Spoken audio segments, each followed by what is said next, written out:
L'Assemblée nationale a adopté en seconde lecture, ce mercredi 25 février, les 2 propositions de loi relatives à la fin de vie. La proposition de loi soins palliatifs a été adoptée à l'unanimité, soit à 491 voix pour et 0 contre. Je remarque cependant que 69 députés ont voté l'abstention, en l'occurrence venant des groupes LFI et écologistes. Les discussions en séance publique sur ce texte l'ont modifié à la marge, sans en transformer l'architecture générale. Il vise donc à développer les soins palliatifs, sachant que près de 20 départements en sont encore dépourvus. Il prévoit aussi la création de maisons d'accompagnement intermédiaires entre le domicile et l'hôpital, ainsi qu'un financement de 1,1 milliard d'euros d'ici 2034.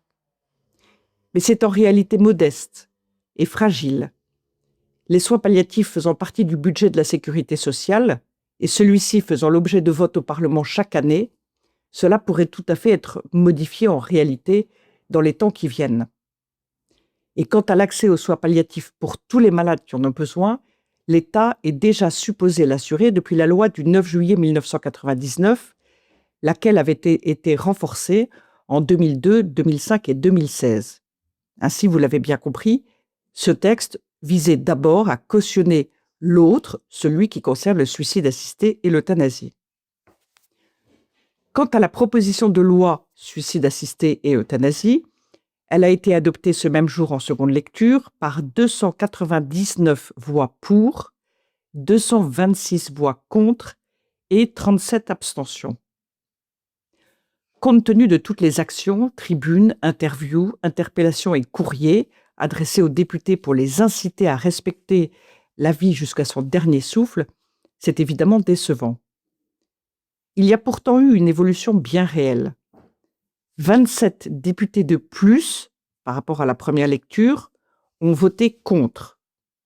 Et de 57 abstentions en première lecture, l'Assemblée est passée à 37, soit 20 de moins. En ce qui concerne les votes pour, les voix sont passées de 305 à 299. Au total, la proposition de loi avait été adoptée en première lecture avec 106 voix de plus pour les pour. Cette fois-ci, elle a été adoptée avec 73 voix de plus pour les pour. Autrement dit, les interventions conduites en nombre considérable par des associations auxquelles se sont joints de très nombreux Français ont bien eu un effet majeur. Des dizaines de députés ont changé de position, ce qui est considérable, mais pas encore suffisant, hélas. Ces propositions de loi seront examinées en seconde lecture au Sénat prochainement.